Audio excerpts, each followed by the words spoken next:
আমি জানি সহস্র মহাকাল পেরিয়ে যাবে, আকাশের সব নক্ষত্র হয়তো গুনে গুনে শেষ করা যাবে, তবু আমার ভুলের শেষ হবে না কোনোদিন। আমার সব দায়িত্ব দিন দিন দায় হয়ে দাঁড়িয়ে যাচ্ছে, আমি তা জানি।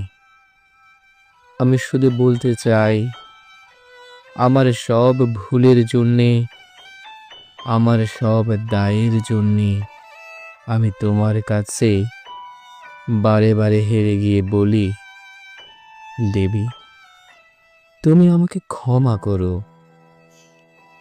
একদিন তোমার সব কষ্ট মুছে যাবে। আমি সব দায় মাথায় নিয়েই বলি, তুমি আমার শান্তির নীড়, আমি তোমাকে ভালোবাসি, আমি তোমাকে ভালোবাসি।